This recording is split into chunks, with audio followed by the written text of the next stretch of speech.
At my son's promotion celebration at the mountain lodge, he walked up carrying a folder and dropped it in front of me.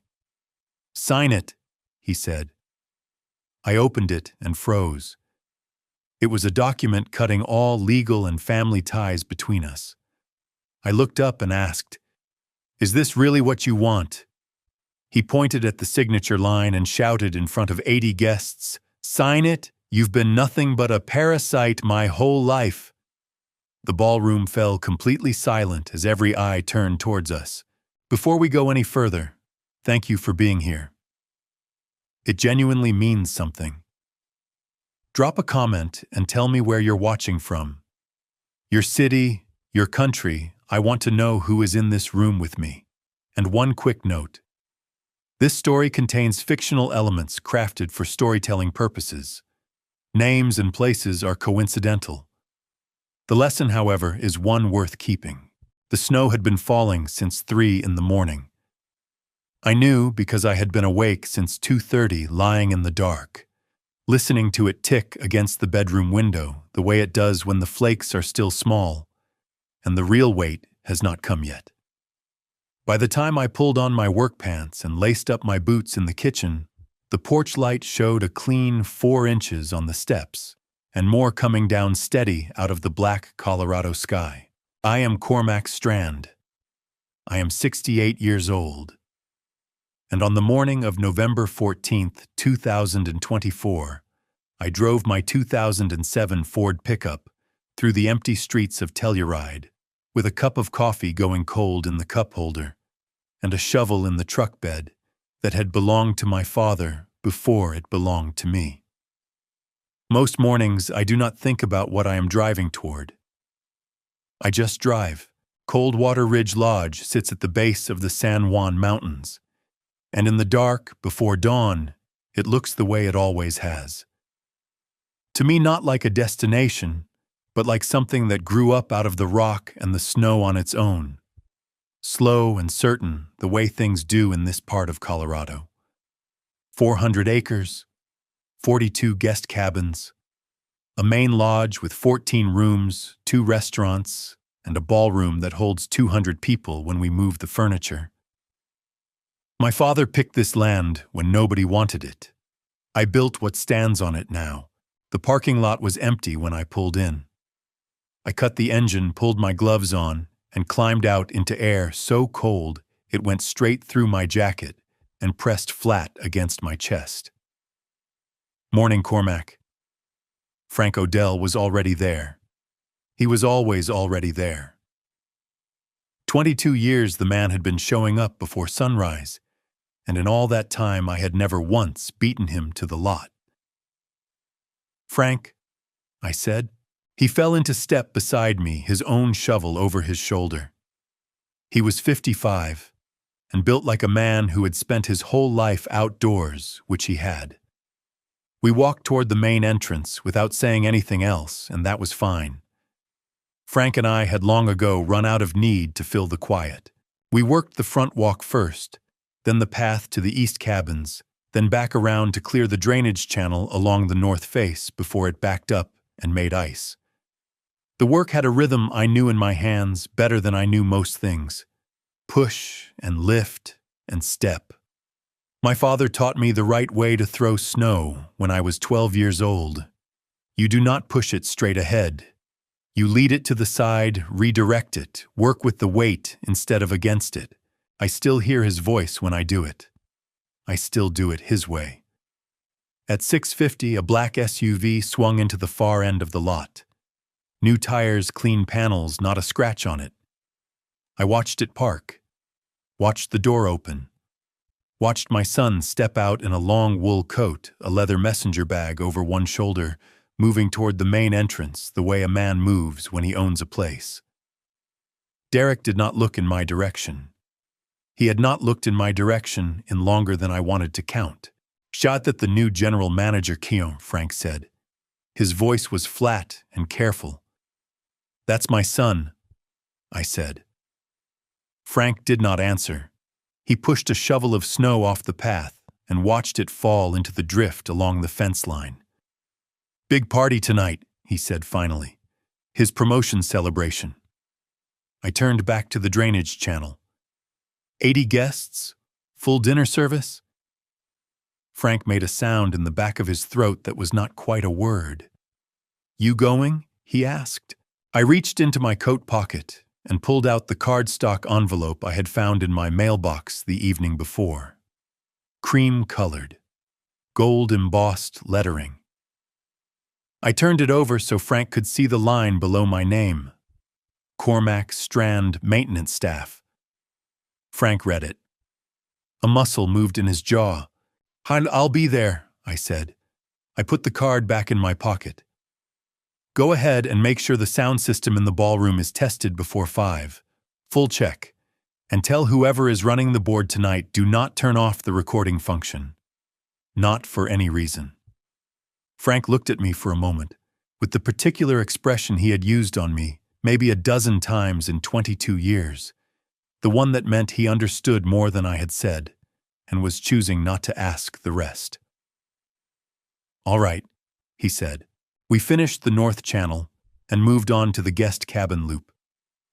The sky was turning gray at the edges over the mountains, the kind of gray that means the sun is trying.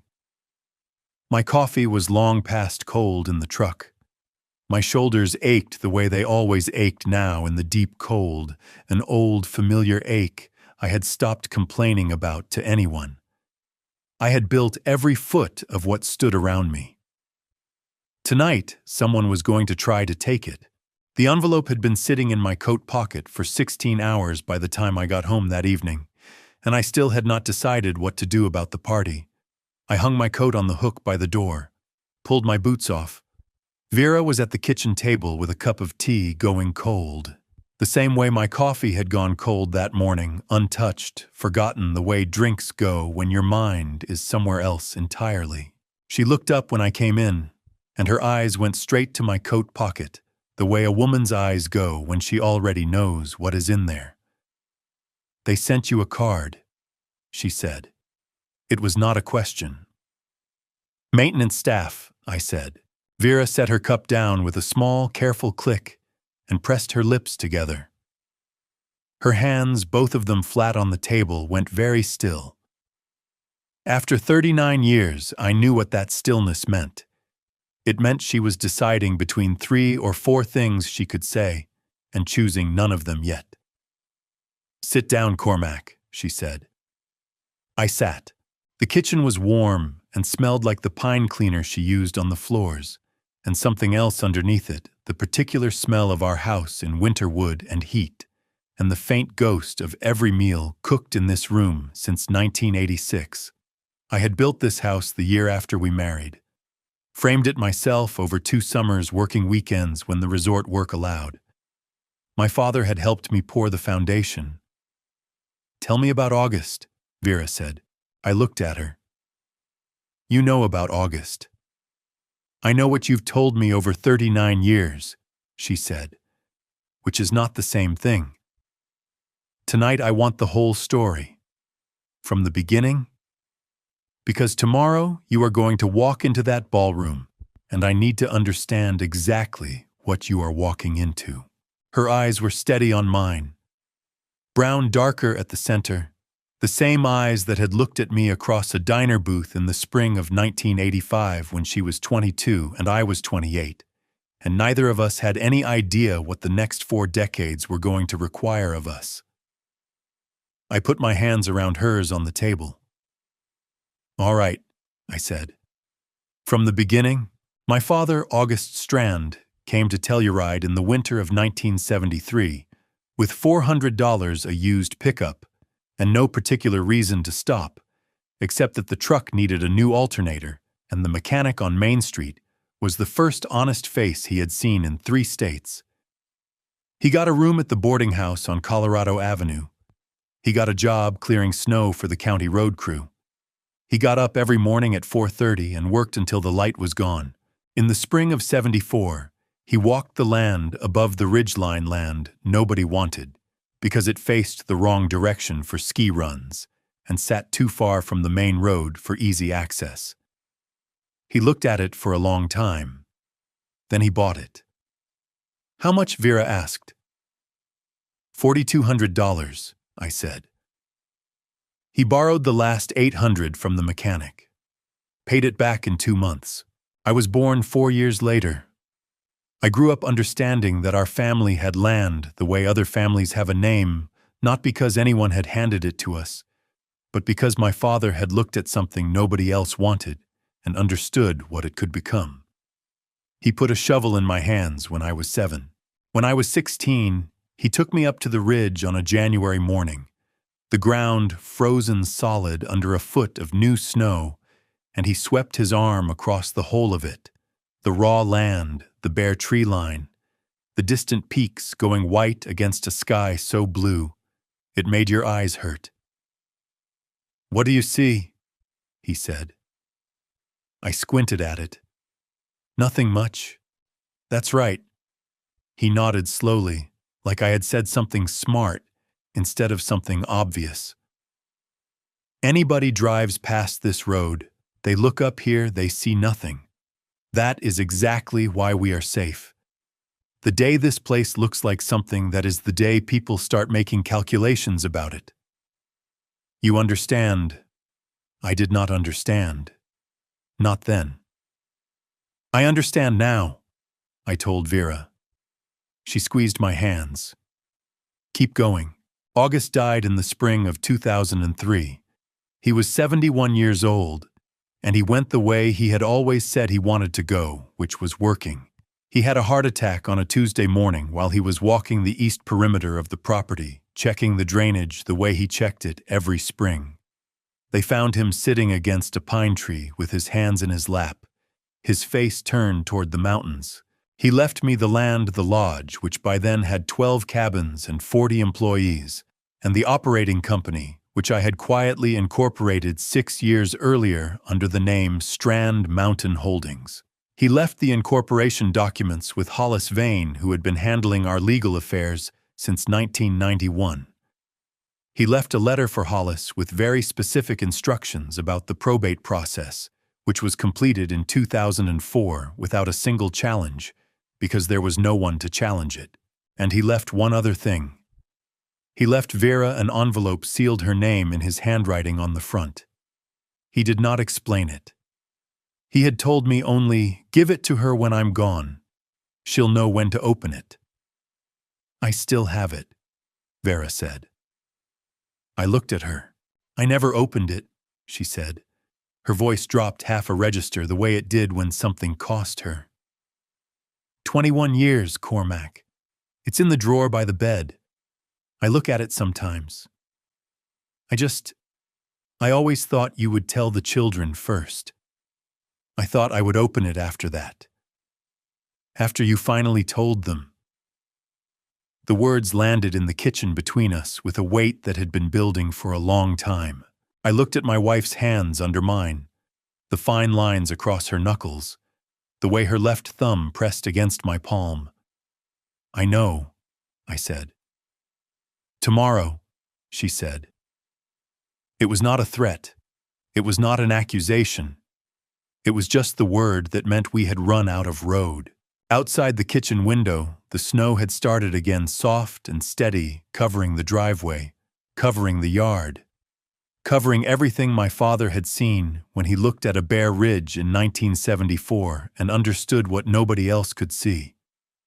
I sat there in the warm kitchen with my wife's hands in mine and thought about what I had never said out loud to my son and how long a silence could grow before it stopped being protection and started being something else entirely. Vera went to bed at 11. I stayed at the kitchen table with my hands around an empty coffee cup and the particular kind of quiet that only comes when everyone else in the house is asleep and you are left alone with the things you have been postponing. I had been postponing this one for a long time. The first time I understood what money could do to a person, not to the person who had it, but to the person who found out about it. I was 32 years old and sitting in a bar on Colorado Avenue with a man named Russell Keene. Russell and I had grown up in Telluride together. Same school, same pickup football in the dirt lot behind the hardware store, Same bad judgment about certain things in our early 20s. He was the kind of friend that you trusted without thinking about it, the way you trust the road you have driven 1,000 times. I had never once questioned it. That evening, I told him the truth. August had been gone 3 years. The resort was running, growing, starting to become something real. I had a company worth more than anything either of us had imagined when we were throwing footballs in the dirt. I told him the numbers. I told him because he was my oldest friend and I was tired of carrying it alone. Cormac, he said, raising his glass. That is something else. 1 month later, Russell walked into my father's old study, which was my study by then, and sat across the desk from me with a folded piece of paper. I want to buy the north parcel, he said. I've got a developer from Durango interested. We split the profit. I stared at him. August already told me he'd consider it, Russell said. Before he passed, my father had been dead for 3 years. He had never said any such thing to anyone. I knew that the way I knew the drainage patterns on the east slope and the load weight of the main lodge roof. I knew it without having to think. I took the piece of paper, unfolded it, read the number he was offering for land that was worth 4 times as much. Then I folded it back up and pushed it across the desk. Get out of my office, Russell, I said, and don't come back. His face did something complicated. Then he stood up, took the paper, and walked out. I never spoke to him again. I sat in that study for a long time afterward. My chest felt hollowed out in a way that had nothing to do with the money and everything to do with the 32 years I had believed I knew who Russell Keene was. That evening I made myself a rule I have kept for 36 years. Nobody finds out what you have until you decide they need to know. Not friends, not neighbors, and God help me, not even family. Because the moment the number is in the air changes, and you can never get back what was there before. I told myself I was protecting my children from that change. You were protecting yourself, I said out loud to the empty kitchen. My own voice startled me. Admit it. I poured the cold coffee down the sink. I had made Vera a promise the winter Derek turned 25. We were sitting on the porch in the cold watching snow come down over the ridge, and I told her when Derek turns 30, I will sit him down and tell him everything. August's land, the company, the numbers, all of it. Vera had looked at me with those steady brown eyes and nodded once. Derek turned 30. I looked at my son across the Thanksgiving table and thought, not yet. He is still finding his footing. Next year, he turned 35. I watched him at Christmas talking on his phone in the driveway, laughing at something, and I thought he seems distracted. It will keep. He turned 38, and somewhere between 30 and 38, the window I had been waiting for had quietly closed, and I had not noticed until it was already gone. The one thing I had done was pay for his education. Derek was accepted to the MBA program at the University of Denver in 2009. He called me on a Friday evening, voice cracking with something between disbelief and joy. Dad, he said. Dad, I got in. Good, I said. I'm proud of you, son. I got off the phone, walked out the back door, stood in the yard in February cold with the mountains going dark above the tree line, and let the feeling come up through my chest until my eyes burned and my shoulders shook, and I cried in the dark where nobody could see me. The following Monday, I called Hollis Vane and asked him to transfer $140,000 directly to the University of Denver's bursar office, paid in full. No name attached on the student account, just a third-party payment, which the IRS allows without gift tax consequences when paid directly to an educational institution. Derek would see only that his balance was cleared. He would not see where it came from. He never asked. I told myself that was humility on his part. Standing in the kitchen at midnight the night before, everything I finally admitted what it actually was. It was a son who had learned not to look too closely at things his father did not explain, and I had taught him that. Every year I waited, I taught him a little more of it. The snow was still falling outside the window. Somewhere up the ridge, Coldwater Ridge Lodge was dark and quiet, waiting for tomorrow evening the way a stage waits before the curtain goes up. I rinsed my cup, turned off the light, and went upstairs to lie awake next to my sleeping wife and think about all the roads I had chosen not to take. The person who opened the door for Russell Keene was me. I had told myself for 36 years that I would never make that mistake again, never let the wrong person close enough to see the full picture. What I had not accounted for was the possibility that the door could be opened from the inside by someone I loved, who had no idea what he was letting in. Derek called on a Wednesday in October 4.5 years ago. His voice had a brightness in it I had not heard in a while. Dad, I want to bring someone home for Thanksgiving," he said. "Her name is Lacey. Her family is from Denver. I think you're going to like her." Vera looked at me from across the kitchen when I got off the phone. Her eyebrows went up a 1/4 inch. "He sounds like himself," she said. "The old version." "He does," I agreed. Thanksgiving that year was warm for November. The snow held off. The sky was the hard, bright blue that comes after a cold front moves through. Derek arrived Wednesday evening with Lacey Pruitt in the passenger seat of a rental car that was nicer than anything my son had ever driven on his own. Lacey was 32, blonde, with the particular kind of polish that comes not from beauty school, but from being raised in a household where presentation was considered a form of respect. She shook my hand with a firm grip, looked me straight in the eye, and said it was a pleasure to meet me. She had good manners. She was also, within the first 20 minutes, taking quiet inventory of my house.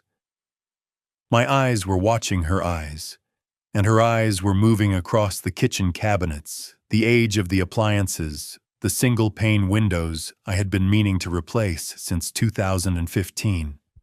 Vera noticed too. I could tell by the way she set down the dish towel a half-second too deliberately. Lacey's parents arrived Thursday morning. Her father, Garrett Pruitt, drove a Cadillac Escalade with Colorado plates and got out wearing a vest over a flannel shirt in the way men do when they want to appear casual and cannot quite pull it off. He was 60 at the time, broad-shouldered with silver hair, and the handshake of a man who had spent decades making sure his handshake communicated something. "Garrett Pruitt," he said, gripping my hand. "Great to finally meet you, Cormac. Derek talks about you." Something moved in his face when he said my name. Just a fraction, a slight settling like a man who has just confirmed something he was not entirely certain of. I filed it away without knowing why. Nadine Pruitt came around from the passenger side, warm smile, a casserole dish covered in foil, the kind of woman who arrives at someone else's house for the first time and immediately offers to help in the kitchen. Vera liked her right away. I could tell. Dinner was good. Derek was relaxed in a way he had not been around me in longer than I could remember, his shoulders down his laugh, real reaching across the table to pour Lacey's water without being asked. I watched my son and tried to hold on to that. Tried not to track the other things I was noticing. Garrett asked about the resort 3 times. Not bluntly, smoothly, the way a man does when he is making conversation and gathering information at the same time.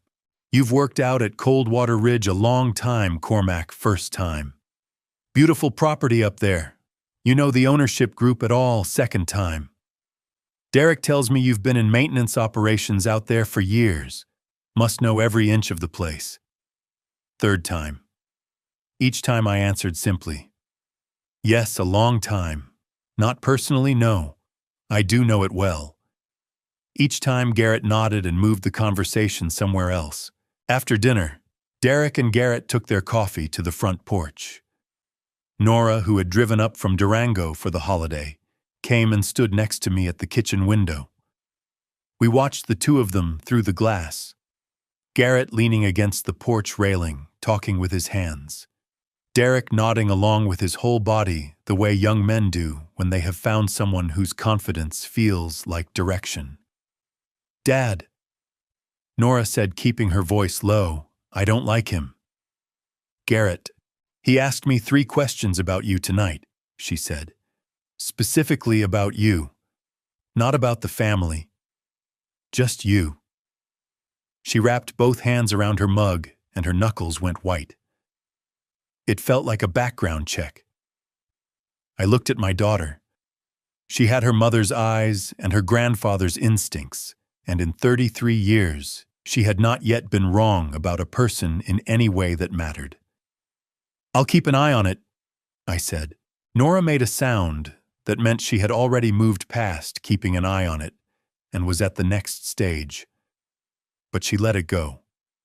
Later that night, after the Pruitts had gone to their hotel and Derek was asleep in his old room, Vera came and found me in the kitchen. She sat down across from me and folded her hands on the table.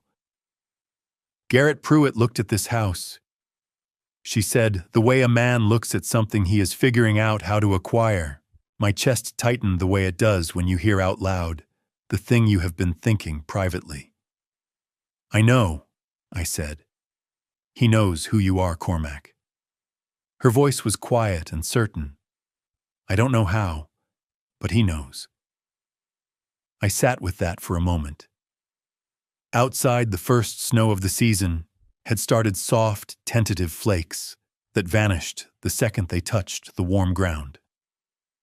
"I'll call Hollis tomorrow," I said. Vera nodded once and went to bed. I stayed at the table watching the snow that was not yet sticking and thought about the look on Garrett Pruitt's face when he said my name for the first time. That settling. That confirmation. He had known exactly who he was shaking hands with. The question that kept me at the kitchen table until 2 in the morning was simple and had no good answer yet. What was he planning to do with it? Hollis Vane called me the Monday after Thanksgiving. "I did some checking on Garrett Pruitt," he said. "Background business history, public records. And he's been a general manager at 3 different resort properties over the past 20 years, Hollis said. None of them ended well for the ownership group. 2 sold under pressure. 1 went into receivership." He paused. "He's good at what he does, Cormac. I just want you to know what it is he does."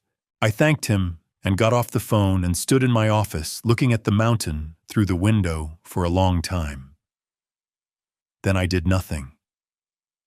Because Derek was happy in a way I had not seen in years, and I told myself that happiness deserved a chance before I brought a lawyer into it. That was the first mistake of that particular season. It was not the last. The following Thanksgiving 3 years ago, now Derek came home alone. Lacey was with her parents in Aspen. He arrived late afternoon, quieter than usual, with the particular quality of distraction that meant his mind was somewhere his body had not caught up to yet. We ate at the kitchen table, the 4 of us, Vera, Derek, Nora, who had driven up again from Durango, and me. Owen was in Portland. Paige was in Denver, finishing her last semester. Neither could make it. After dinner, Derek and I ended up on the back porch in the cold, the way we sometimes did. The sky had cleared, and the stars over the San Juans were the kind that make you feel small in a way that is not entirely unpleasant. "Dad," Derek said, "I want you to know something. I want you to be able to rest. You have worked your whole life, and I think it's time you took it easier." My chest pulled tight. I looked at my son's profile against the dark sky, the line of his jaw, the way he held his shoulders. Things I had watched change since he was 8 years old, standing in the snow with his hands going white. "I'm fine, son," I said. "I know you're fine." He turned to look at me. I'm in a position now where I can help carry things. You don't have to carry everything alone anymore. I looked at him for a moment. He meant it. Whatever else was tangled up in what was coming in that moment on that porch, my son meant every word. I know, I said. Thank you, Derek. He nodded. We went inside. That was the last real conversation we had. After the holiday, Nora pulled me aside before she drove back to Durango. We stood by her car in the driveway, her breath making small clouds in the cold air, her hands shoved deep in her coat pockets.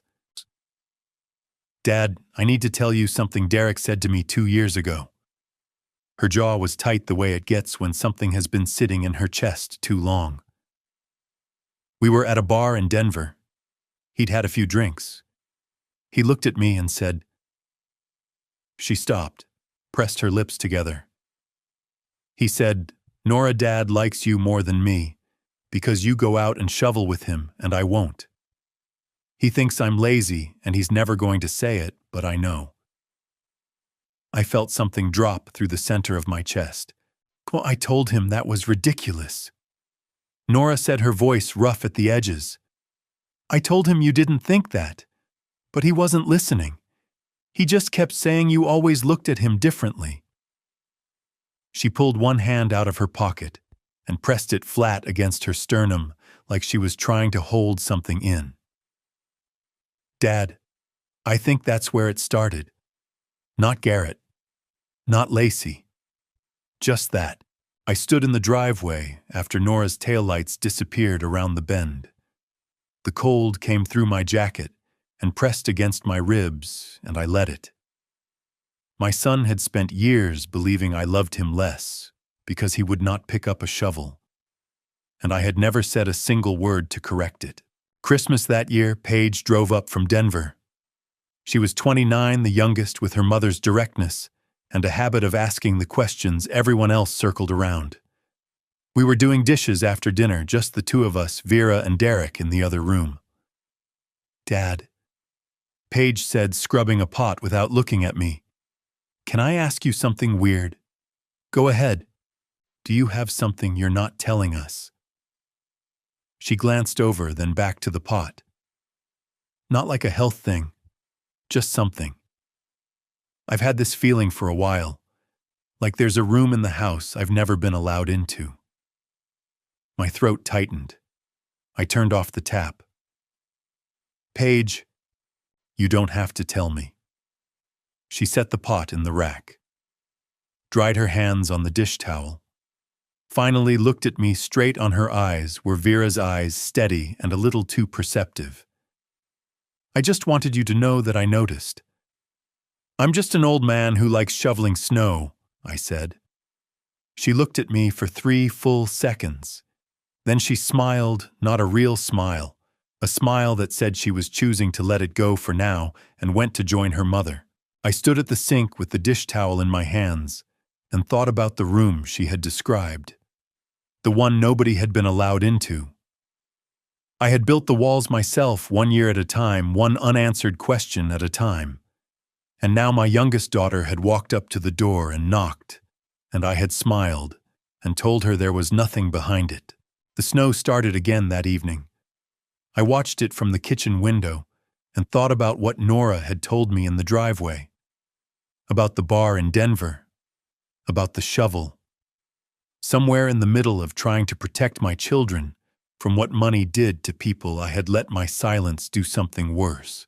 Spring came late to Telluride that year. It was the 2nd week of March when Hollis Vane called me again. Not the careful, measured call of a lawyer delivering general information, but the call of a man who had found something specific and was choosing his words with the particular precision that meant the something was serious. Cormac, he said, I need you to come to my office, not the phone, in person. I drove to his office in Telluride the following morning. Hollis had been my attorney for 33 years. He was 61, lean with gray at his temples, and the unhurried manner of a man who had learned that urgency is best expressed through clarity rather than speed. His office smelled like old paper and coffee. It always had. He waited until I sat down. Then he opened a folder and turned it to face me across the desk. Someone has been conducting a quiet investigation into the ownership structure of Strand Mountain Holdings, he said. Not a government inquiry. Private. Hired research, public record searches, some attempts to access filings through back channels. He tapped the top page. It traces back to a law firm in Denver. The firm has Garrett Pruitt as a client. My jaw tightened. I had been waiting for this. I had not expected it to be this organized. How long? I asked. Based on what I can establish, 8 months. Possibly longer. Hollis folded his hands on the desk. There is a document, Cormac. A transfer agreement. It has already been drafted by Pruitt's attorney. Your name appears on it as the signatory. The date line is blank. The room was very quiet. Outside, the last of the winter snow was melting off the roof in slow drips. He's had it ready for 8 months, I said. Shucks is at minimum, Hollis said. This was not an impulse. This was a plan with a timeline. I leaned back in my chair. I thought about Garrett Pruitt at my Thanksgiving table 4 years ago, asking his 3 careful questions. The settling in his face when he heard my name for the first time. The way he had looked at my house. He had known who I was from the beginning. And for 4 years, he had been building toward this. There's more, Hollis said. He pulled out a second page. Pruitt has been in contact with a real estate investment group out of Denver, Meridian Property Group. He has provided them with operational data on Coldwater Ridge occupancy rates, revenue figures, infrastructure assessments. Hollis looked at me steadily. He provided this information as though he had the authority to represent the property. He does not. He's trying to sell my resort, I said. He signed a preliminary letter of intent with Meridian 6 weeks ago, Hollis said. Under Colorado law that constitutes a breach of his fiduciary duty as general manager, he has a legal obligation of loyalty to Strand Mountain Holdings, not to himself. What he has done also potentially exposes him to civil liability for tortious interference with business relations. If Meridian acted on that LOI in any material way, we are looking at significant damages. I sat with that for a moment. 8 months. A drafted document with my name already on it. An LOI with a Denver investment group. Garrett Pruitt had not just been planning to take what I had built. He had been planning to sell it before I even had a chance to refuse. What do you want to do? Hollis asked. I want to wait, I said.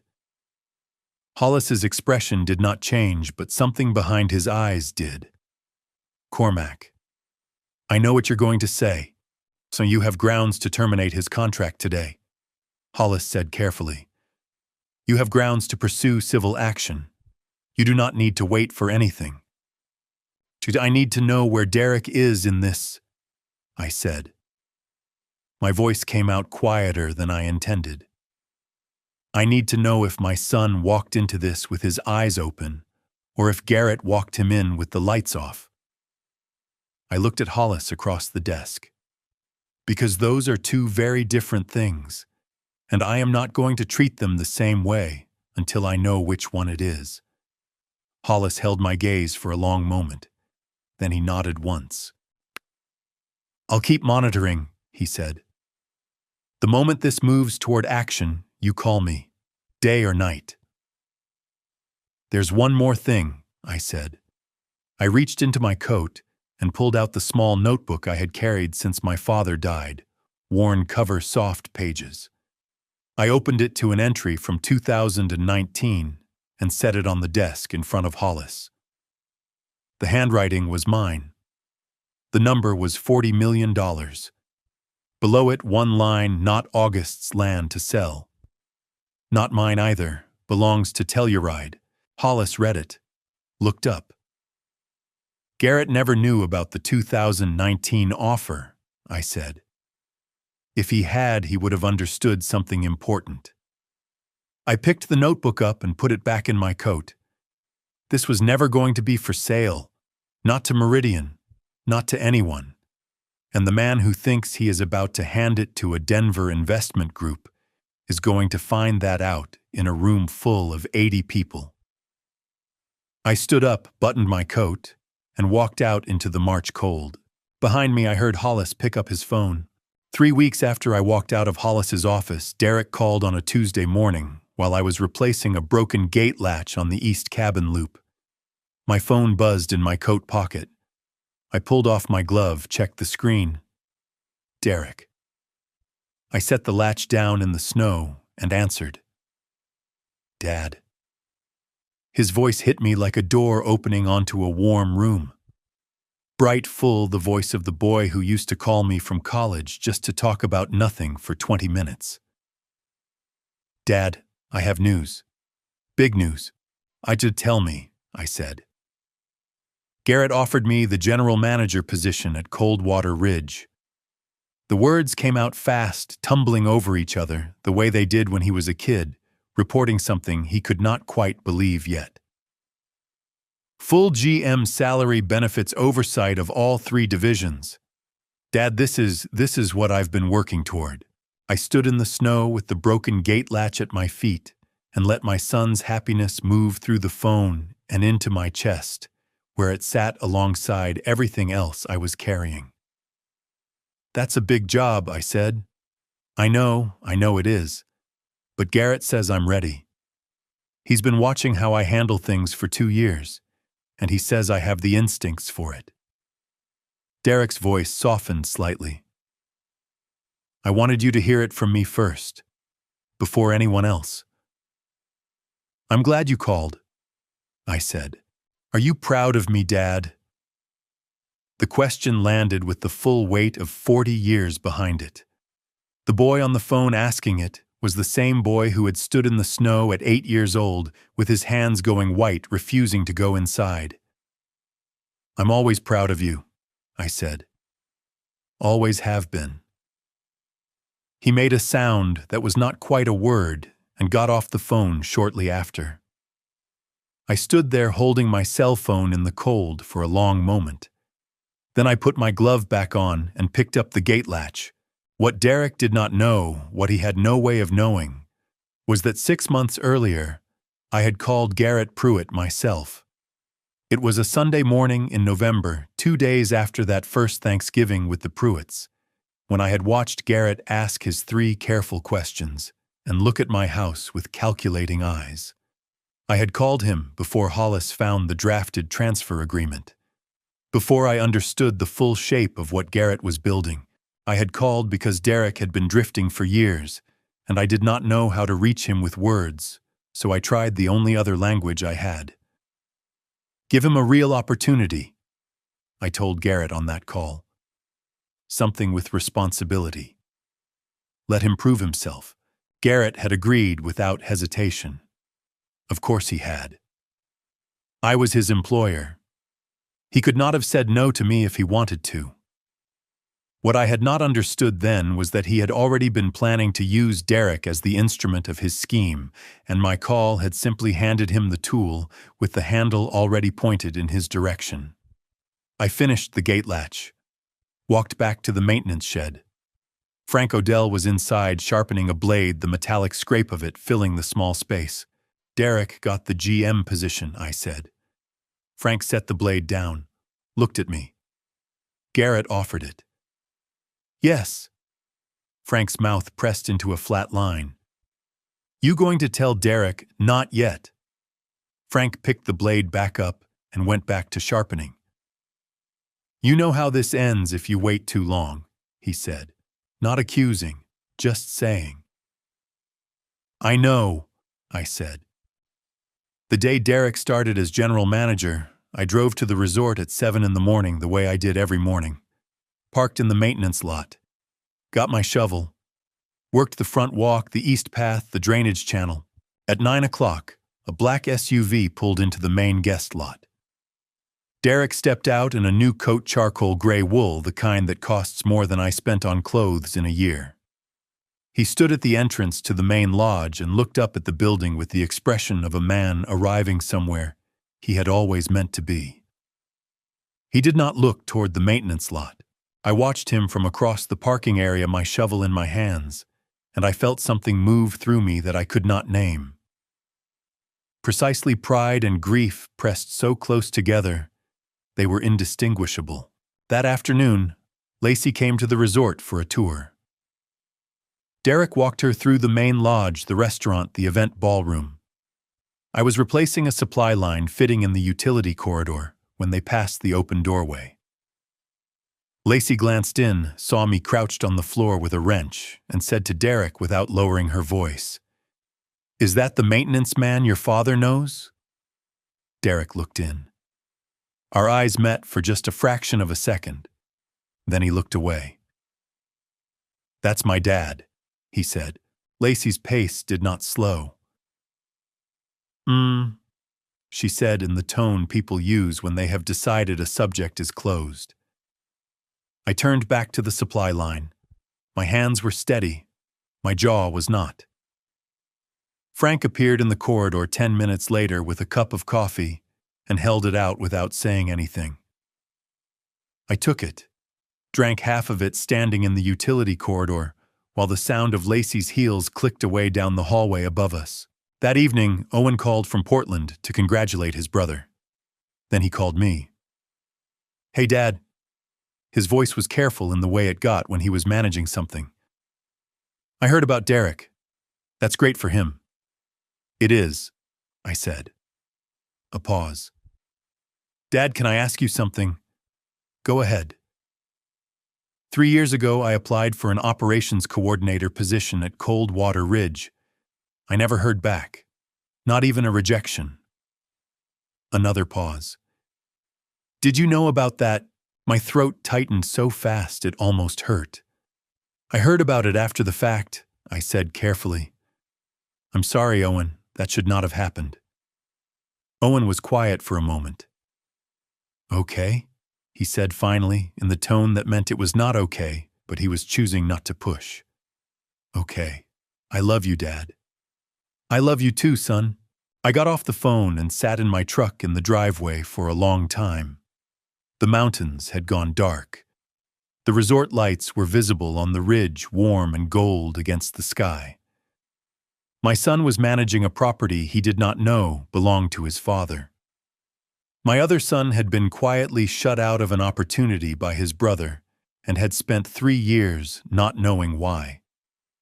My youngest daughter had asked me a question at the kitchen sink, and I had smiled and told her there was no room. I sat in the dark and understood that the thing I had built to protect my children had spent years protecting them from each other. I did not go upstairs until 11:30. The house was quiet when I came in, the particular quiet of a November night in Telluride, when the snow has stopped and the cold has settled in completely, and there is nothing moving outside, not even wind. I hung my coat, pulled off my boots, started for the stairs. The kitchen light was on. Vera was at the table. In front of her on the wood surface she had scrubbed clean 10,000 times since 1986 was a small envelope. Cream-colored, slightly yellowed at the edges. August Strand written across the front in my father's handwriting, the careful, deliberate print of a man who had taught himself to write as an adult and never entirely lost the self-consciousness of it. The envelope was open. I stood in the kitchen doorway and looked at my wife. She was 65 years old, and she had the same straight spine she'd had at 22. But tonight, something in her shoulders was different. Not slumped, not broken, just settled the way a person settles after they have finally done the thing they have been putting off for a very long time. "You opened it," I said. 21 years, Cormac."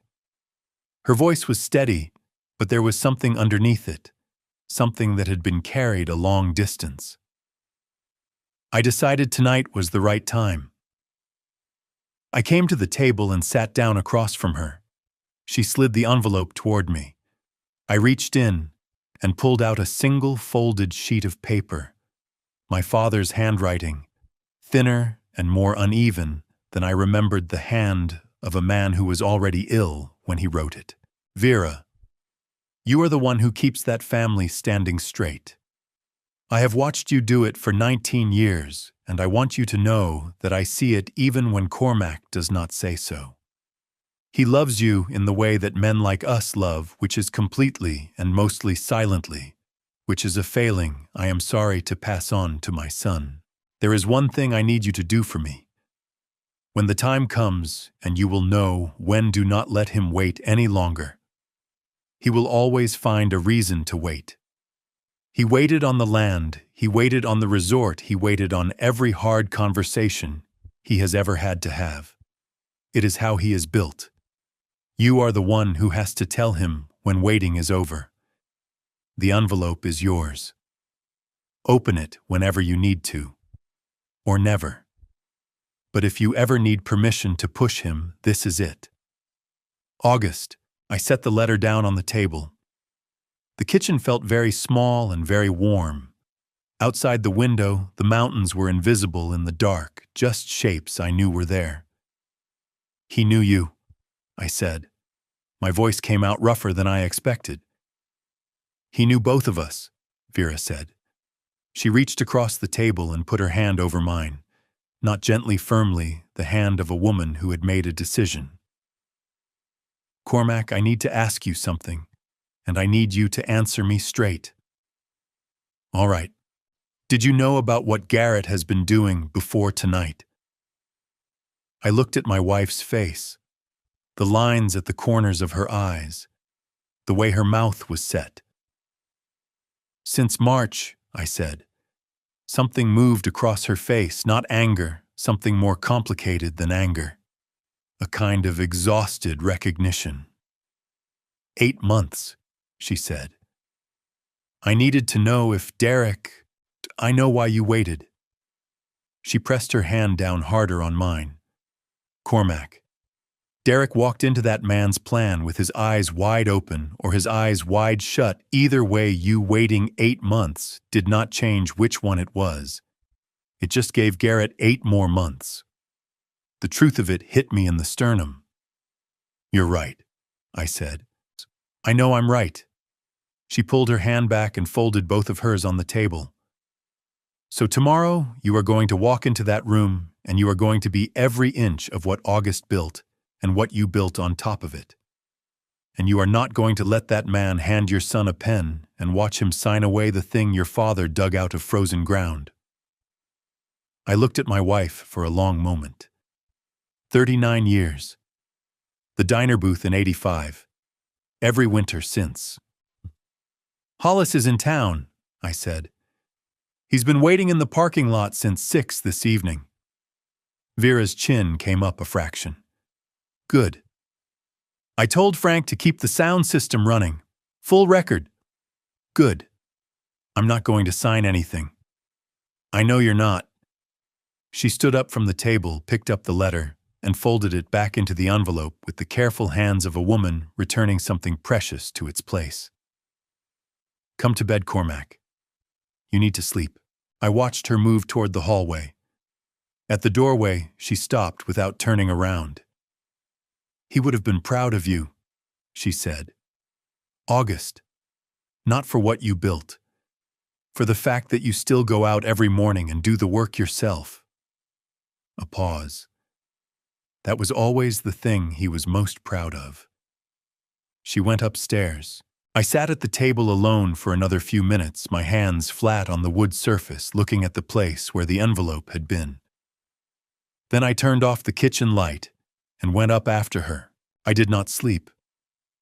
I lay in the dark next to Vera and listened to her breathing even out and slow, and I watched the ceiling and thought about my father's handwriting on a piece of paper that had been in a drawer for 21 years, waiting for the right moment.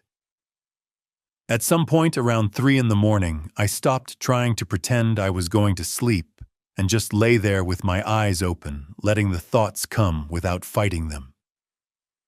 At 4 o'clock, I got up, I dressed in the dark work pants thermal undershirt, the heavy flannel I had owned so long the cuffs were frayed at the edges. I carried my boots downstairs and put them on in the kitchen so I would not wake Vera. Pulled on my coat. Reached by the back door for the one thing I always reached for, August's shovel. Ash handle iron blade, the slight left lean in the balance from 40 years of use. It was the most familiar object I owned, more familiar than anything else I had ever held. I stepped outside. The cold hit me the way it always does in Telluride in November, not gradually, but all at once, like stepping into cold water. The thermometer on the porch rail read 12 degrees. The sky was that particular deep black that comes between 3 and 5 in the morning, before even the suggestion of gray at the edges of the mountains. A fresh 2 inches had come down overnight.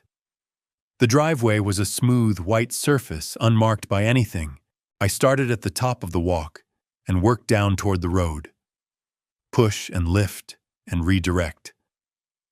The same motion my father had taught me when I was 7, standing in this same cold, in this same dark, on land he was just beginning to understand was going to become something.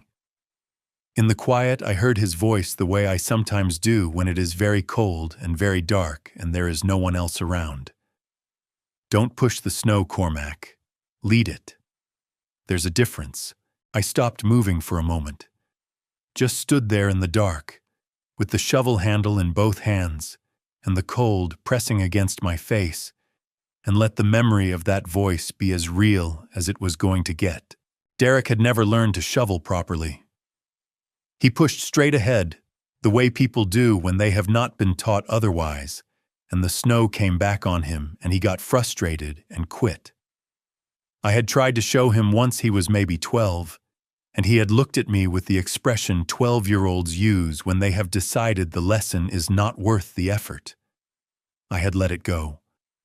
I always let things go with Derek when I should have stood my ground and pushed through the friction. The pattern of a man's whole life is usually visible in the small things, if you know how to look. I finished the front walk, moved to the side path, then the steps to the back deck where the snow always drifted deep in the north corner. The work warmed me from the inside out, the way physical work always does, a heat that starts in the shoulders and spreads down through the arms and chest and settles eventually into something close to peace. I was finishing the back steps when the kitchen light came on. A minute later, the back door opened and Vera came out in her heavy coat and her wool hat with the ear flaps she had owned since the early 90s and would not replace because she said it still worked fine. She was carrying 2 mugs. She crossed the deck and held one out to me without saying anything. I took it. The coffee was so hot I could feel it through my gloves. We stood there together on the back deck in the dark, at 5 in the morning. Looking out at the mountains we could not see but knew were there, the way you know the presence of people who have been part of your life so long, you feel them even when you cannot see them. I was wrong to wait, I said. My breath made a cloud in the cold air. Not just 8 months, all of it. Derek should have known who he was walking into that resort to manage. He should have known years ago. Yes, Vera said. She did not soften it. She never had. If I had told him, I stopped, started again.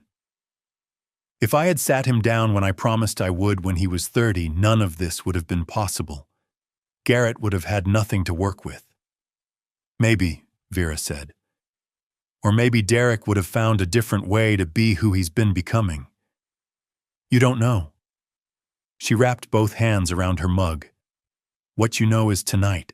I looked at the dark shapes of the mountains against the slightly lighter darkness of the sky. I'm not afraid of tonight, I said. I know you're not. She turned to look at me, her face barely visible in the light coming from the kitchen window. Are you afraid of Derek? The question took a moment to land. I'm afraid of looking at him. I said, and not finding the boy who stood in the snow with his hands going white. My throat tightened around the words. That's what I'm afraid of. Not losing the resort. Losing the version of him I've been holding on to. Vera reached over and put her free hand on my arm. Just rested it there, heavy and warm. You might lose it, she said quietly. That version might already be gone. But tonight is where you find out what's left. And whatever's left, that's what you work with. We finished the coffee, went inside. I showered and changed into the clothes I had set out the night before. Not a suit, I did not own a suit that fit anymore. Dark slacks, a button shirt, the good boots I wore to formal occasions. Vera straightened my collar in the hallway mirror, the way she had straightened it before every important thing in our life together. Ready, she said. I reached into my coat pocket. The small notebook was there. I felt its worn cover under my fingertips. Yes, I said. I held the back door for her. We walked to the truck together through the snow I had cleared in the dark before dawn, leaving 2 sets of footprints on the fresh white surface. I started the engine. The heater came on slow. The drive to Coldwater Ridge took 11 minutes. I had driven it 10,000 times. Tonight it felt like the first time and the last time pressed together into the same 11 minutes. I pulled into the maintenance lot out of habit. Cut the engine. Through the windshield, the main lodge was lit up gold against the November dark, warm and full and beautiful, the way something is beautiful when you built it, and you know every scar underneath the surface. I sat there for a moment with my hands in my lap. Then I got out of the truck and walked toward the light. The first thing I noticed when I walked into the ballroom was the flowers. White arrangements on every table, tall and full, the kind that cost enough to matter at an event like this. They were beautiful. They were also, I knew, from 30 years of operating this property, not from our usual supplier. Someone had brought them in from outside. Someone who wanted to put their own mark on the room. Garrett Pruitt had been redecorating my ballroom. Vera took my arm as we crossed the entrance. The room was already 3/4 full, 80 guests in their good clothes, moving between tables, the low, steady sound of a crowd that knows it is at something important. The lighting was warm and low, the chandelier dimmed to the flattering gold that made everyone look their best, and softened the slight wear on the carpet near the east wall that I had been meaning to replace since last spring. I had chosen every fixture in this room. I knew where every wire ran. Our seats were at a table near the back. I noted this without expression and pulled out Vera's chair. "Maintenance staff gets the back row," she said under her breath, sitting down. "Best view in the house," I said. Frank Odell was already there, 3 tables over in a dark suit that looked like it had been pressed within the last hour. He caught my eye across the room and gave me the smallest nod, the nod of a man who has done what he was asked to do and is waiting to see what comes next. Good. The soundboard was running. Everything was in place. I scanned the room the way I always scanned it, not as a guest, as an owner. Tables anchored correctly, no trip hazards near the service corridor fire exit on the east wall unobstructed. 22 years of Frank's work visible in every clean surface and smoothly running piece of equipment. Mayor Patricia Dunn was at the VIP table near the front, in a dark blazer and the particular expression of a public official who has learned to look interested at all times. She had been mayor for 2 terms. I had attended exactly 1 town function in that time, and she had thanked me for my support of the winter employment program without knowing she was thanking me. I had kept it that way deliberately. At the table nearest the stage, a young man in his early 30s had a camera bag at his feet and a reporter's notebook on the table beside his dinner plate. Marcus Webb. I had seen his byline in the Telluride Daily Planet for the past 4 years. He was good, thorough, fair, the kind of reporter who checked things before he printed them. Garrett had invited him to cover Derek's promotion. He was going to get a different story. Garrett himself was working the room with the practiced ease of a man who had spent his career making other people feel like they were the most important person in the space. Handshakes, shoulder grips, the easy laugh deployed at exactly the right intervals. He moved through the crowd, and the crowd moved around him, and if you did not know what you were looking at, you would have assumed he owned the place.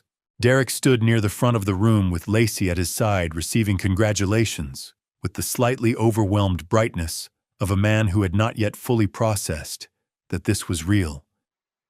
He looked good. He looked happy. He looked for a moment very much like the boy who had called me from college just to talk. My chest pulled tight, and I made myself breathe through it. He looks like himself tonight, Vera said quietly beside me. She had seen it too. Get the good version, I said. Same words she had used 4 years ago, first Thanksgiving with the Pruitts. Then Lacey leaned up and said something in Derek's ear, and he straightened slightly, and the brightness shifted into something more managed, more performed, and the boy was gone again behind the general manager. Paige appeared at my elbow from somewhere. She had driven up from Denver, and she looked like she had come straight from work, professional clothes. Hair still neat, but her eyes were moving across the room with the alert attention she had inherited from her mother. "Dad," she said, leaning close. "I don't like the way Garrett keeps looking at you." "I know," I said. "He keeps looking over here and then looking away too fast." She pressed her lips together. "Like he's checking on something." "He is," I said. Paige looked at me for a moment with those two perceptive eyes. Then she said very quietly, "You're ready for whatever tonight is, aren't you?" It was not entirely a question. "Have you talked to your brother lately?" I asked her. Her expression shifted. Something complicated moved across it. Grief and frustration pressed together. "He doesn't call much anymore," she said. "When he does, it's about the resort, about what he's working on. He doesn't ask about us." She looked toward Derek across the room. "He didn't used to be like that." "I know," I said. Nora arrived 5 minutes later and took the seat on Vera's other side. She reached across her mother and squeezed my hand once hard, deliberate, and said nothing else. She had driven 3 hours from Durango, and her jaw had the set of a woman who had decided something on the drive up. Garrett Pruitt took the stage at 7 o'clock, precisely.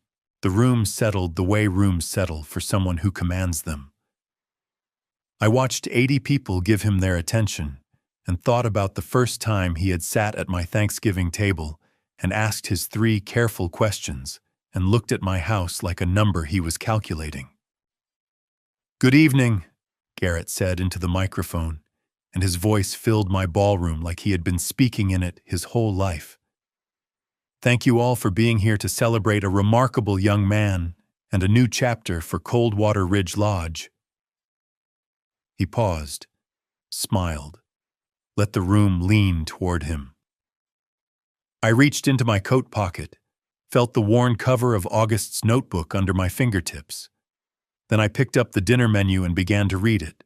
What happened at that dinner table I spent 40 years trying to prevent it, and it still came. Before I tell you how it started, comment "stay," so I know you're here. This is the moment everything breaks open. Note this story contains some fictional elements shaped for narrative purposes.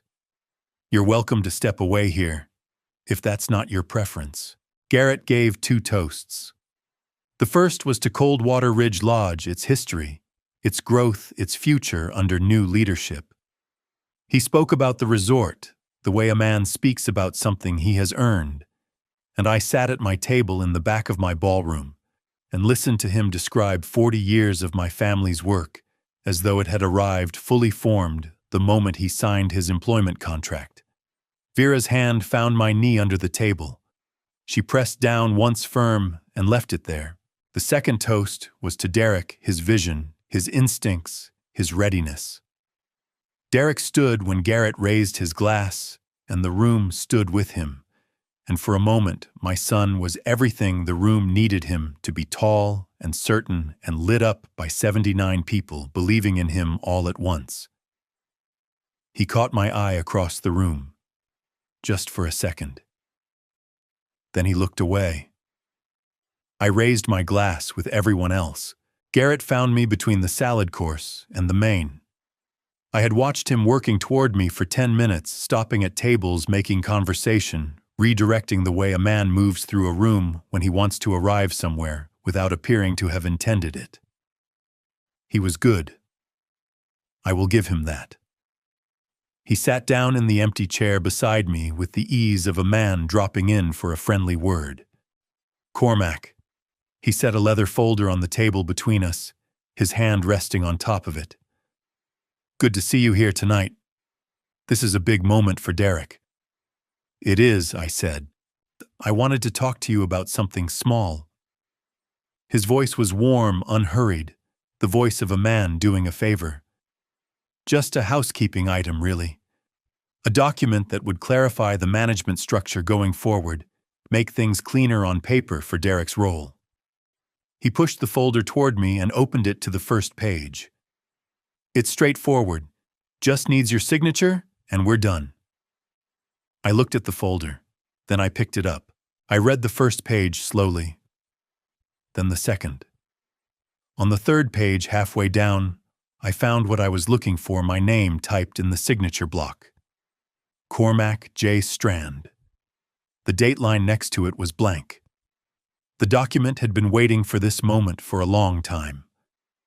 I could feel the age of it in the crispness of the paper, the precision of the formatting. This had been prepared by someone who knew what they were doing and had been done with care.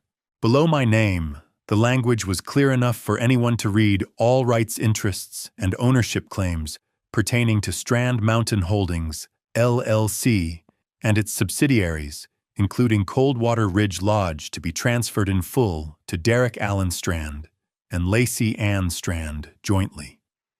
Jointly. Not just Derek. Lacey, too. I set the folder down on the table, looked at Garrett. "I need to read this more carefully," I said. His smile did not waver. "Of course. Take your time." He stood, smoothed his jacket. "But don't take too long, Cormac. Tonight's a celebration. No need to let paperwork slow things down." He moved away toward another table, easy and unhurried, as though he had just asked me to sign a birthday card. I sat with the folder in front of me and breathed. Vera leaned close. "What is it?" "Everything," I said quietly. "The whole company. To Derek and Lacey jointly." I turned the folder so she could see the page. "Prepared months ago. My name was already on it." Her breath came out slow and controlled. She looked at the page for a long moment. Then she looked at me. She had understood. I closed the folder.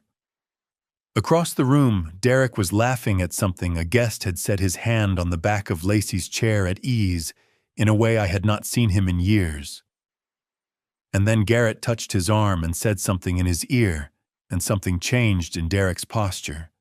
A subtle squaring of the shoulders, a setting of the jaw, the look of a man who has been reminded of a task he has been putting off. He excused himself from the guests. He picked up his champagne glass. He walked toward my table. My heart did not race. It dropped slowly, heavily, the way something drops when you already know it is falling and you have already accepted it. Owen saw him coming. He put his fork down and straightened in his chair. Nora's hand went still on her wine glass. Paige looked at me and then at her brother, and her face went very careful. Derek stopped at the edge of our table. He stood there for a moment, looking down at me with an expression I had never seen on my son's face before, something between determination and discomfort. The expression of a man who has told himself a story about what he is doing and is saying it loudly enough inside his own head that he cannot hear anything else. Dad. His voice came out louder than the table required. Several nearby guests turned. Dad, I need you to sign this tonight. It's time. He set his champagne glass down on the table and his hand was not entirely steady. You've been around long enough. I don't need you looking over my shoulder anymore. This is my career now, my future. Sign the paper and let me run my own life. He pulled the folder from in front of me and opened it to the signature page. He held it up. His jaw was set. His eyes were bright with something that was not happiness. Sign it, Dad. His voice rose another register, and the tables around us went quiet.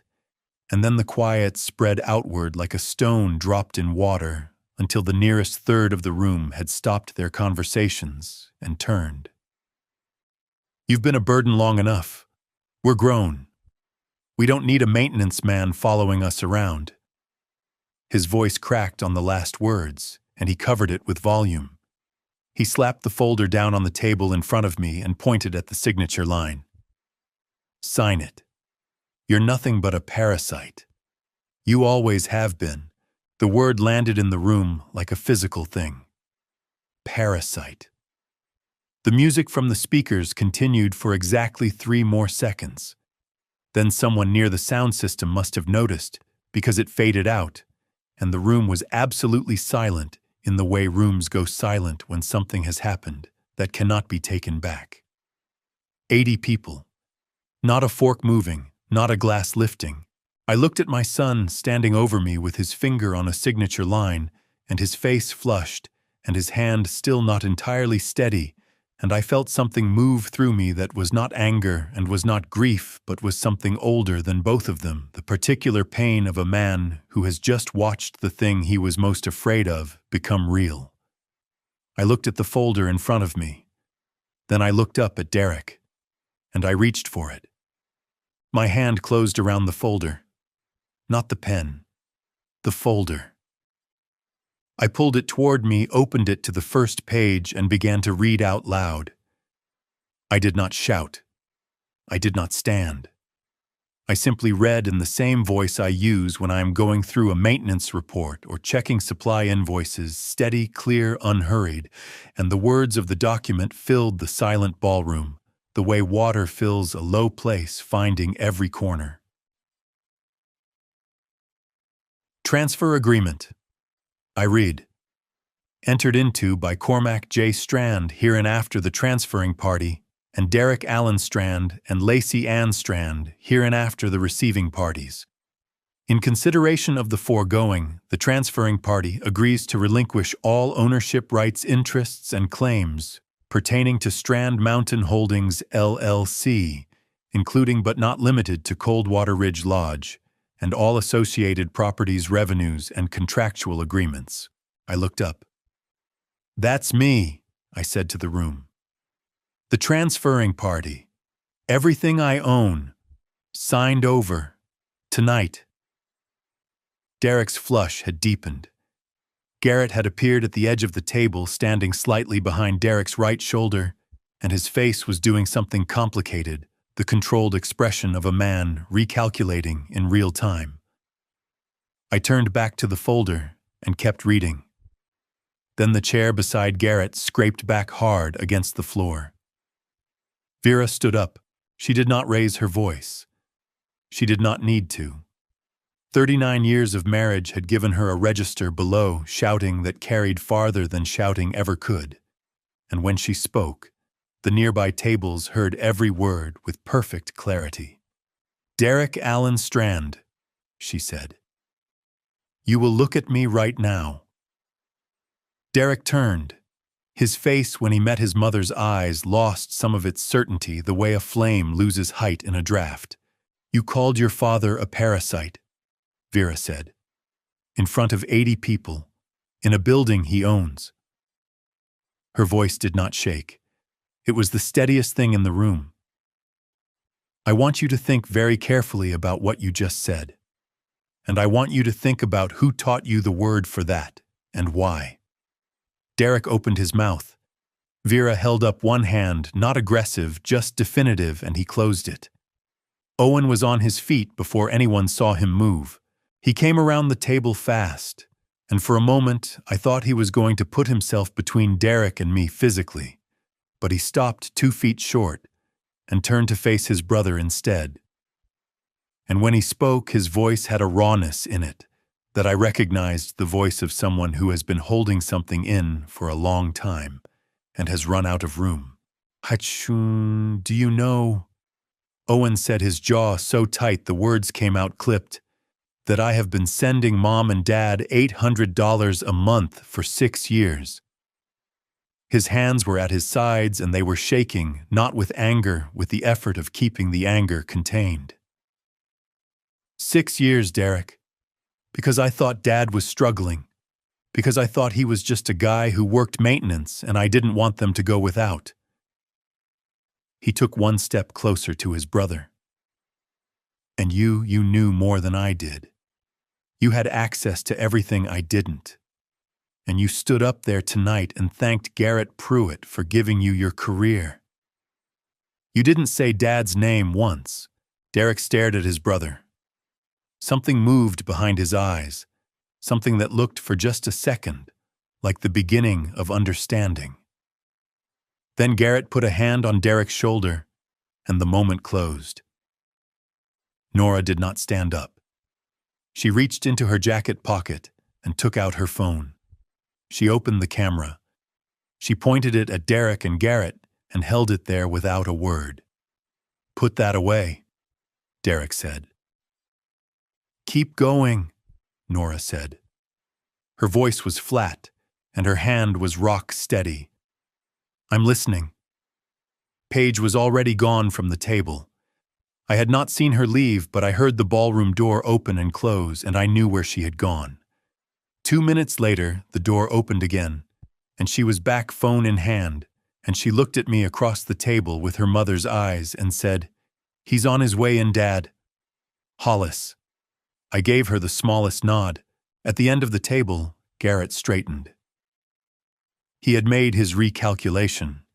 He stepped forward past Derek and faced the room with the bearing of a man resuming control of a situation that had briefly gotten away from him. "Ladies and gentlemen," he said, his voice carrying the practiced warmth of a man who had managed rooms for 30 years. "I apologize for this interruption. This is a family matter and it will be resolved privately." He looked at me with eyes that had gone flat and direct. "Cormac, let's not make this harder than it needs to be. You know as well as I do how this ends. Sign the document tonight, and we all go home." He reached into his jacket and produced a pen. Held it out across the table toward me. 80 people watched the pen hang in the air between us. I looked at the pen. I looked at Garrett's hand holding it. I thought about the settled expression on his face the first time he heard my name, that small confirmation, that click of recognition. He had known from the beginning. He had spent 4 years building toward this single moment, this pen in this room, and he was standing here with the absolute certainty of a man who has never once considered that the thing he is reaching for might not be there when his hand closes. I put both my hands flat on the table. "I would like to read the rest of the document," I said. Garrett's jaw tightened by a fraction. "Cormac." "Out loud," I said. "To everyone here." The pen was still in the air. Garrett had not moved. And from somewhere near the back of the room, the ballroom door opened one more time, and I heard the particular sound of leather soles on hardwood that I had known for 33 years. Hollis Vane had arrived. Hollis Vane walked like a man who had nowhere urgent to be and nothing to prove by arriving. He came through the ballroom door at an unhurried pace, his calf-leather briefcase in one hand, his other hand free, and he did not look at Garrett or Derek or the folder on the table or the pen still hanging in the air between Garrett's fingers. He looked at me. I gave him the smallest nod.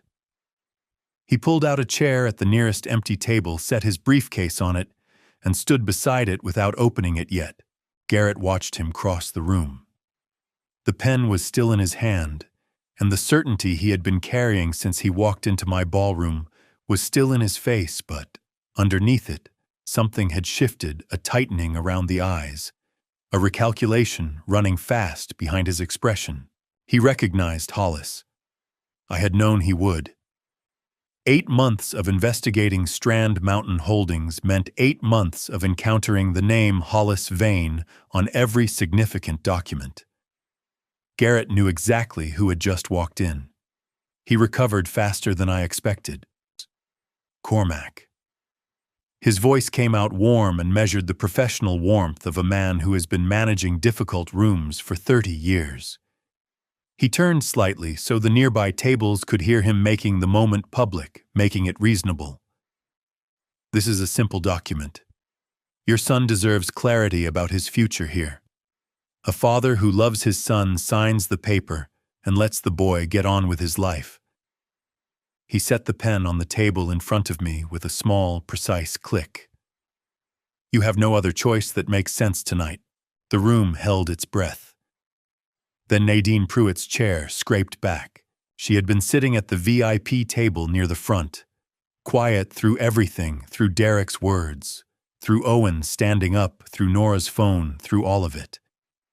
Now she stood, and she did not look at her husband, and she walked across the ballroom in the way a woman walks when she has made a decision that is going to cost her and has decided the cost is acceptable. She pulled out the empty chair beside Vera and sat down. Garrett's head turned toward her. Nadine, I heard what that boy said to his father. Nadine said, not looking at her husband. Her voice was level and a little tired, the voice of a woman addressing something she should have addressed a long time ago. I'm sitting here. Lacey's face went the color of the white tablecloth. Garrett turned back to me. The warmth in his voice had gone. What replaced it was not anger, it was something colder and more businesslike. Cormac, I have legal documentation supporting this transfer. My attorneys have reviewed it. This is going to happen one way or another. The only question is whether it happens tonight with your cooperation or in a courtroom next year without it. I picked up the pen. The room leaned in the way it had been leaning all evening toward what it expected toward the ending it had already written. Derek's shoulders dropped a fraction. Garrett's jaw unclenched by a degree. At the back of the room, Frank Odell's hands went flat on the table in front of him, and every line of his body went still. I held the pen over the signature line. I thought about August standing on frozen ground in 1974, looking at nothing and seeing everything. I thought about Derek at 8 years old in the snow refusing to go inside.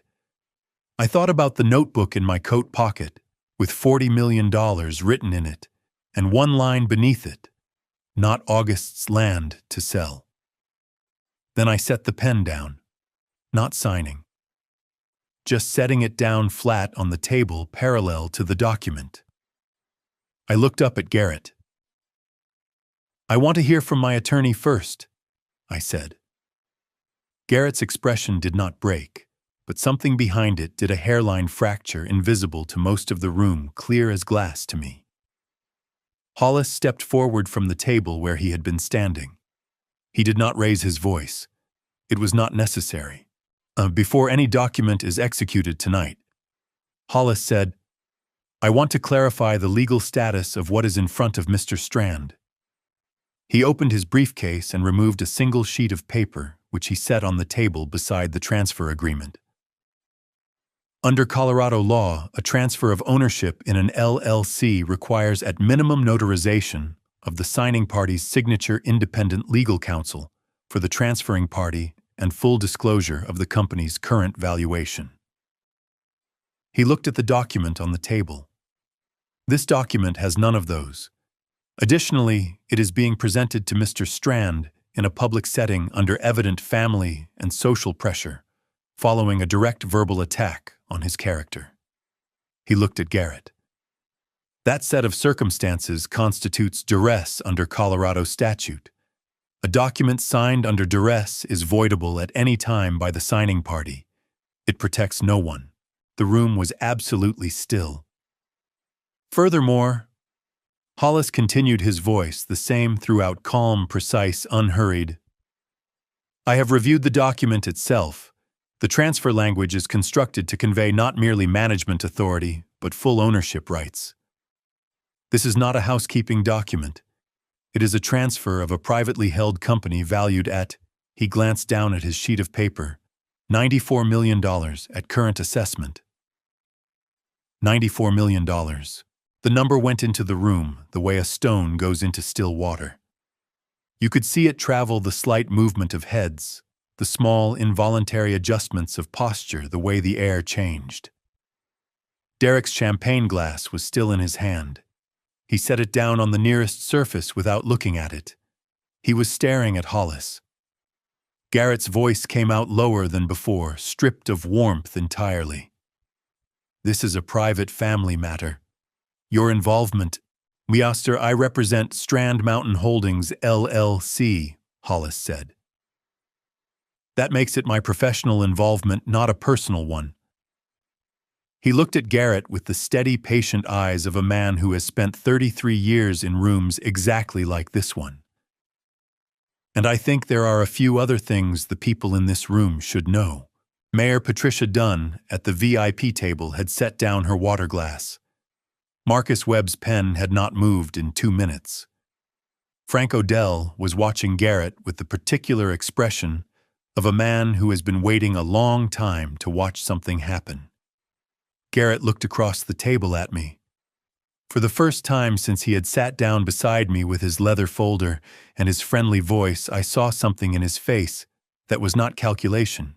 It was the look of a man who has just realized the room he thought he was running was never his to run. Cormac, he said, just my name. Nothing after it. Let him finish, I said. Hollis did not rush.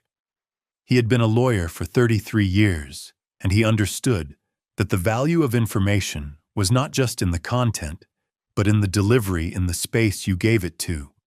Land in the silence you let follow it, so the room could process what it had just heard. He stood at the edge of the table with his briefcase open and his papers in order, and he spoke the way he always spoke, which was the way August had taught me to shovel snow, not pushing, leading. Coldwater Ridge Lodge, he said, was established on land acquired by August Clement Strand in 1974. The property was developed over the following 29 years by August Strand and his son Cormac James Strand, working in partnership. In 2003, August Strand passed the land and all associated structures to Cormac Strand by notarized will, which cleared probate in 2004 without challenge. He set a page on the table beside the transfer agreement, face up, the probate stamp visible from several feet away. In 2006, Cormac Strand formally incorporated Strand Mountain Holdings, LLC, as the operating entity for the property. He has been the sole owner and managing member since the date of incorporation. I watched Derek's face across the table. He was very still. His champagne glass was somewhere behind him on a surface he had stopped caring about. His eyes were moving between Hollis and me and back to Hollis, and I could see the arithmetic running the arithmetic. I had spent 40 years making sure nobody could run the numbers lining up for the first time in his life in an order he had never considered. In 2016, Hollis continued, Cormac Strand hired Garrett William Pruitt as general manager of Coldwater Ridge Lodge under a standard hospitality management contract. Mr. Pruitt's role was operational oversight of day-to-day management staff supervision and guest services. The contract explicitly excludes any ownership interest or authority, to represent the property in transactions. Hollis looked at Garrett steadily. Mr. Pruitt does not own any part of Coldwater Ridge Lodge. He has never owned any part of it. He is an employee of Strand Mountain Holdings, LLC. His employer is the man sitting at this table. The sentence landed. I watched it hit Derek. Not the way news hits when you hear it and understand it all at once, but the way something hits when you hear it and your mind refuses the first time, and you have to hear it again inside your own head before it becomes real. His mouth opened slightly. He looked at Garrett. "You work for my father," Derek said. His voice came out stripped of everything, the certainty, the performance, the volume. Just the words, flat and bewildered. "You have been working for my father this whole time." Garrett said nothing. The pen was still on the table in front of me. From somewhere in the middle of the room, a man stood up. I recognized him, the representative from Meridian Property Group in Denver, the man Garrett had invited to witness what he had planned to be a transfer of ownership. He had driven 4 hours from Denver for this evening. He had signed a preliminary letter of intent with Garrett 6 weeks ago. He looked at me across the room with the expression of a man who has just understood that every assumption he walked in with was wrong. "I'm sorry," he said, and his voice carried in the quiet. "Did you say Strand Mountain Holdings, as in Cormac Strand is the principal?" "He is," Hollis said. The man from Denver sat back down slowly. He reached for his jacket pocket and took out his phone and looked at it, and then put it away. He looked at Garrett.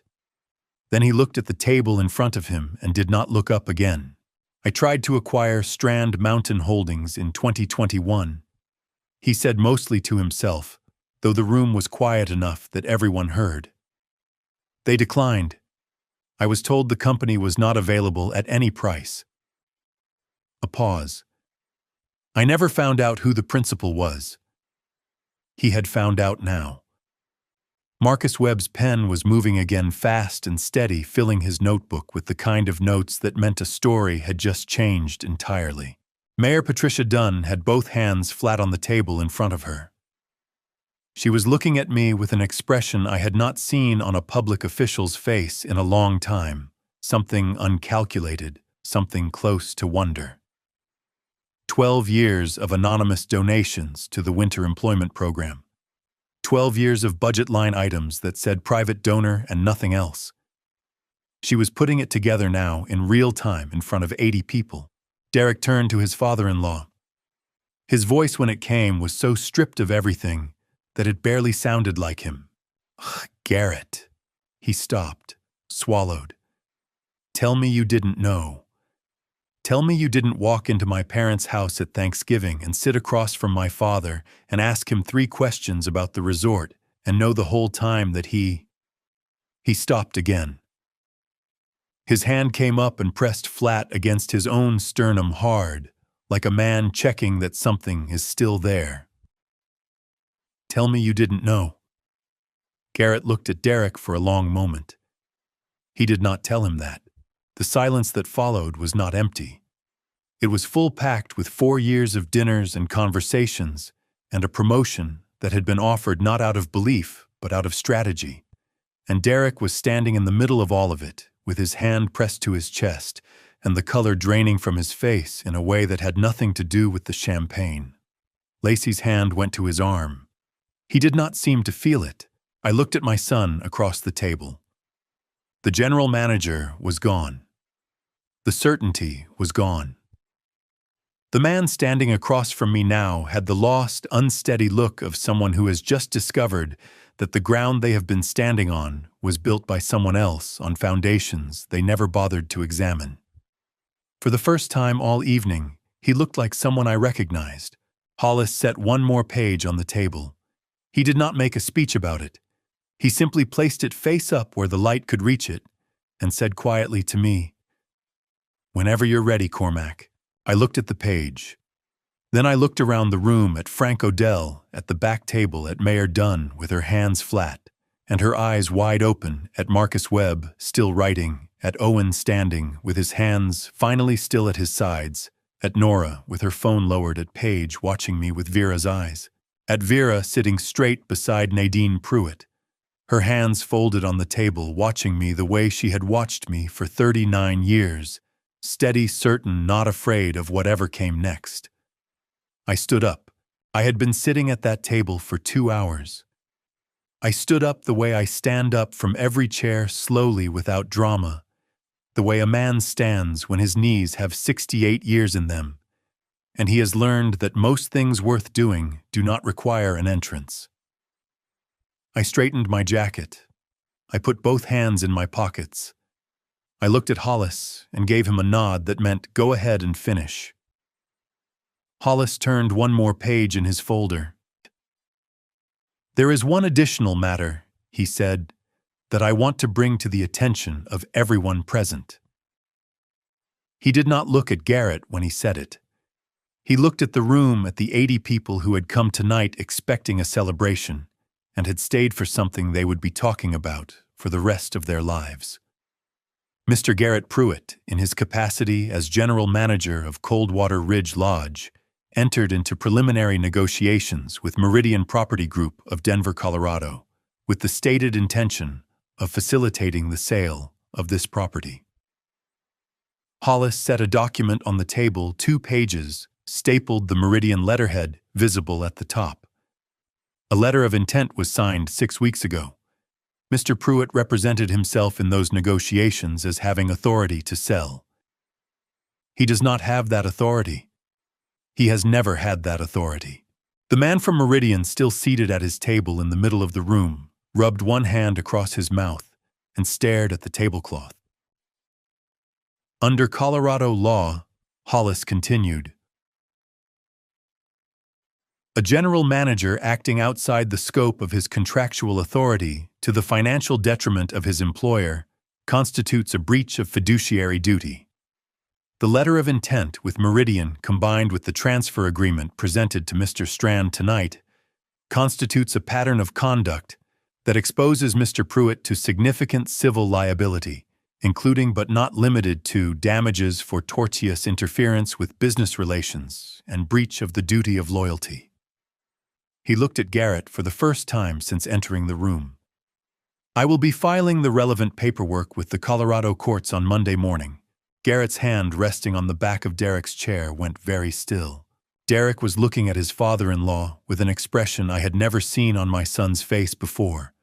Not anger, not shock, but something more fundamental than either of those things. The look of a man who has just understood that he was not the architect of anything. He had been the instrument. He had been the tool Garrett needed with a handle already pointed in the right direction. And he had walked into it with his eyes open and his hands out and called it his career. His chest rose and fell once hard. "You used me," Derek said. His voice was very quiet.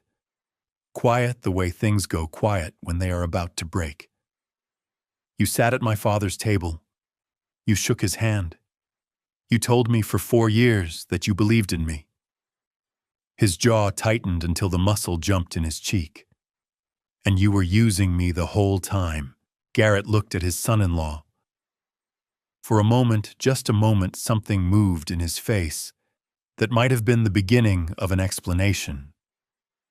Then it was gone, replaced by the controlled expression of a man who has spent his whole career knowing when a room has turned against him and understanding that the only remaining strategy is silence.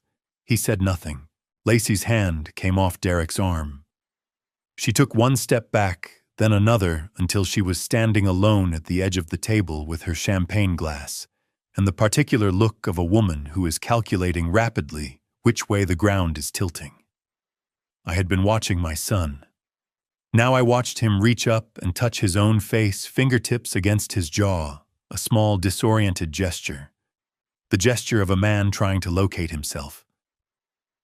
Then Frank Odell stood up at the back of the room. Frank was not a man who made speeches.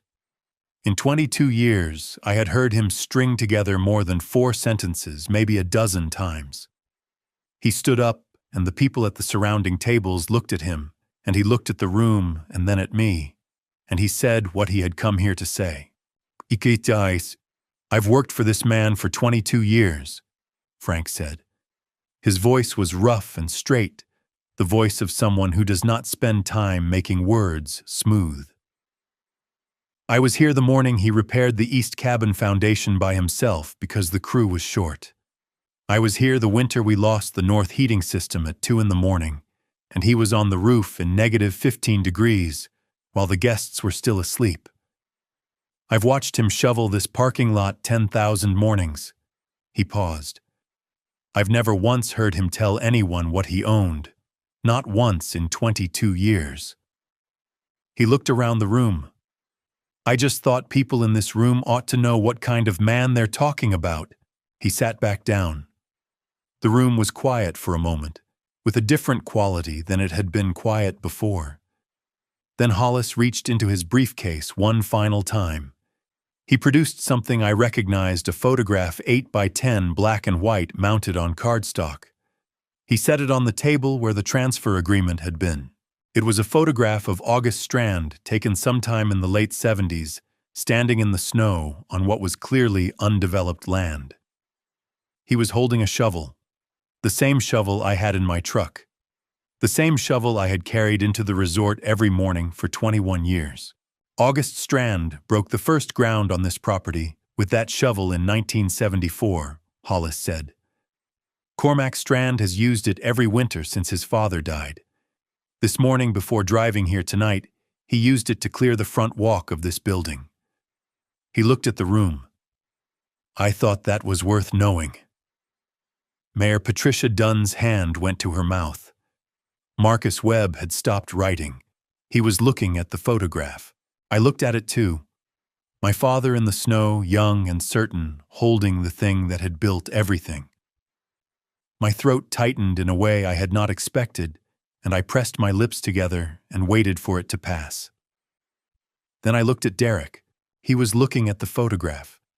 His eyes were bright and red-rimmed in a way that had nothing to do with the champagne, and his hand was pressed flat against his sternum again, and I watched my son look at his grandfather in the snow with a shovel and understand for the first time, and all at once, the full weight of what he had tried to sign away tonight. His lips moved. No sound came out. "Dad," he said finally. Just the word. Nothing after it. I looked at my son for a long moment, the man of 40 standing where the boy of 8 used to be, with his hand pressed to his chest, and his eyes spilling over, and the general manager completely gone from his face. I picked up the transfer agreement from the table. I held it up so the room could see it. Then I folded it once, twice, and set it back down. This document, I said, was prepared without my knowledge and presented to me under conditions that render it legally unenforceable. My attorney has confirmed this. It will not be signed tonight or any other night. I looked at Garrett.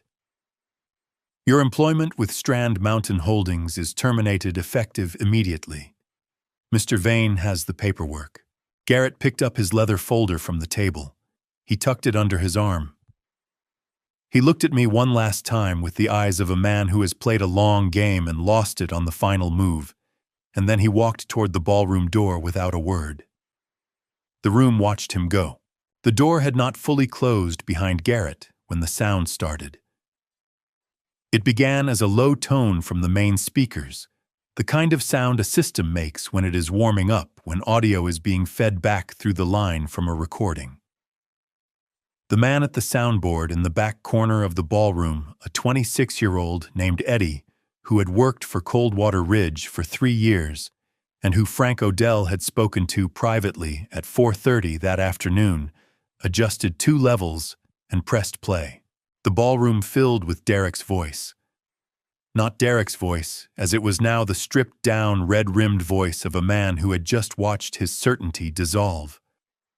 Derek's voice from 90 minutes ago when he had been standing over me at this table with his finger on a signature line and his performance at full volume. Sign it, Dad. You've been a burden long enough. We're grown. We don't need a maintenance man following us around. A pause in the recording. Then, sign it.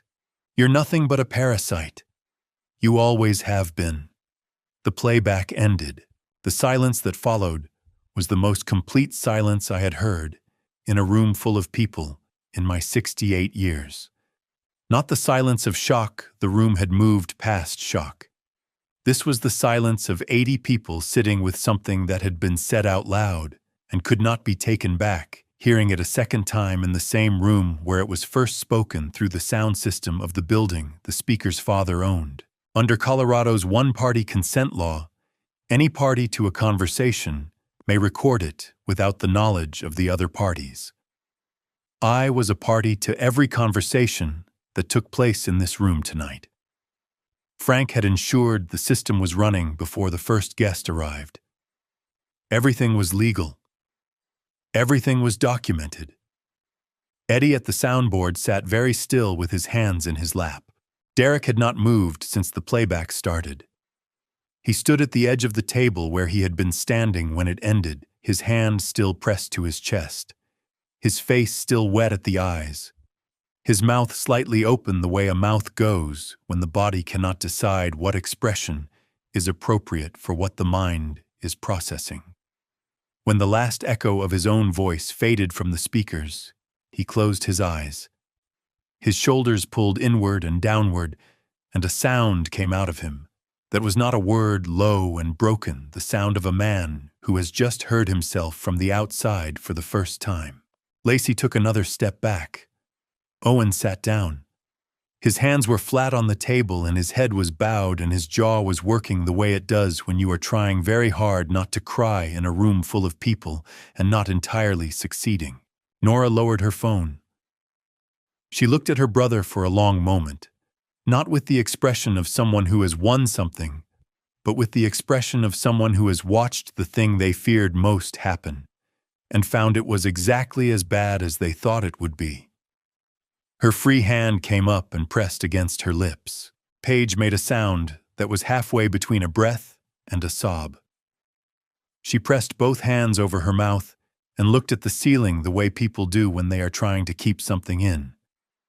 Mayor Patricia Dunn had both hands flat on the table, and her eyes were moving between Derek and me with the expression of a woman assembling something in real time, piece by piece, that she suspected was going to stay assembled for a very long time. Marcus Webb was writing again. Steadily, without looking up the way reporters write when they know the story has already told itself, and their only job now is to get it down accurately. I stood up from my chair. I had been seated for most of the evening.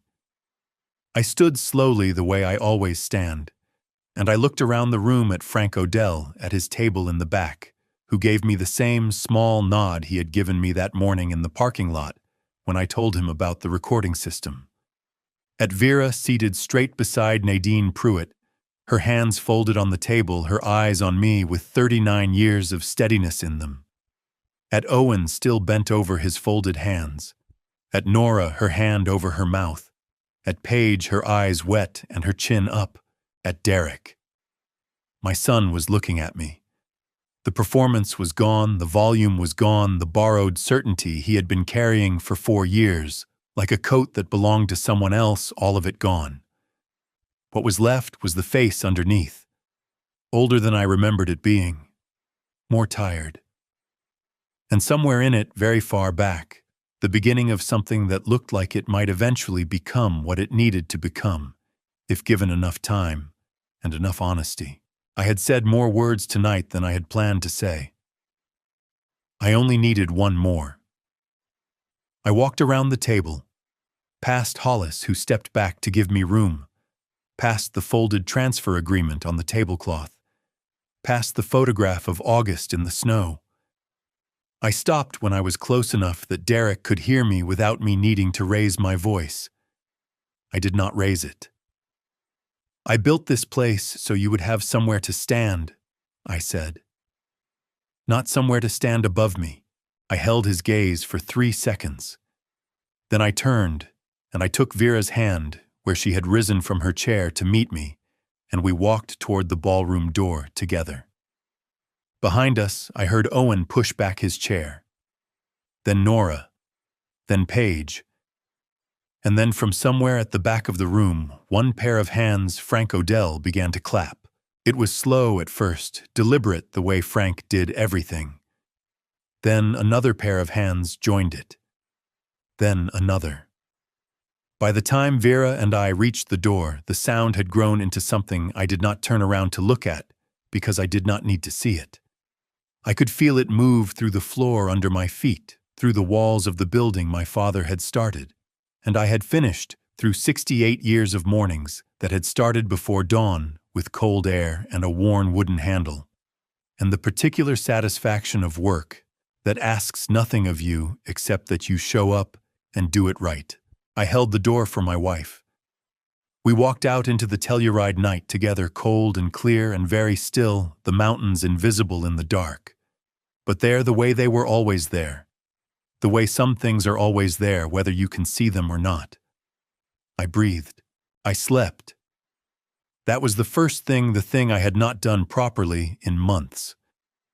I lay down beside Vera at 11:30, and I was gone before midnight, a clean and dreamless sleep, the way sleep comes when a body has finally set something heavy down. I was up before 6. Old habit. I dressed in the dark, carried my boots downstairs, and reached for August's shovel by the back door. 8 degrees outside. A fresh inch on the ground, still and unmarked. The sky was the particular dark that has gray working into its edges, the dark that means the sun is coming, even if you cannot see it yet. I started at the top of the front walk and worked down toward the road. Push and lift and redirect. Lead it, don't push it. I had been working 20 minutes when I heard boots on snow behind me. Frank Odell was crossing the parking lot.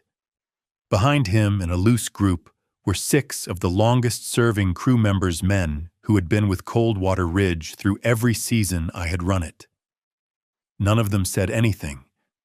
They pulled shovels from the equipment shed and spread out across the lot and began to work. That was all. That was enough. At 8 o'clock, Hollis sent the termination letter to Garrett Pruitt, breach of fiduciary duty and conflict of interest, effective immediately, company property, to be returned within 48 hours. A second letter went to Garrett's attorney outlining the civil action over the Meridian LOI. I did not read Garrett's response if he sent one. Hollis handled it. That was what Hollis was for. Derek called at 9:15, then 9:40, then twice more before 11. I let every one of them go to voicemail. I was not ready. I kept shoveling. At 10:45, Vera called. "He sounds like himself," she said. "The version from before." I stood in the middle of the east path with the shovel handle in both hands and the cold on my face. "I'm not ready," I said. "I know," she said. "I told him you were working." That evening, the 5 of us sat in the kitchen until past midnight. Vera, Owen, Nora, Paige, and me. I made a pot of chili from my mother's recipe, and we sat around the table and ate and talked and did not talk and ate some more. At some point, Paige started crying quietly, and Nora put an arm around her, and Owen refilled everyone's water without being asked. Nobody commented on any of it. We were past the part where things needed to be commented on. "Why didn't you tell us?" Owen asked. Not angry anymore, just asking. Not about the money, just why didn't you tell us who you were? "I thought I was protecting you," I said, "from what knowing changes in a person." "And now?" Nora asked. I picked up my spoon. Now I think August was smarter than me. He told me what the land was worth the day he bought it. He didn't wait until I was 40. Owen made a sound that was almost a laugh. "Yeah," he said. On Monday, Marcus Webb's story ran on the front page of the Telluride Daily Planet. The photograph he had taken at 6 in the morning, the one I had not known he was taking, showed me from behind, in my work clothes. August's shovel across my shoulder, the Coldwater Ridge main lodge lit up gold behind me in the early dark, the San Juan Mountains rising beyond it. The caption read, "He built it."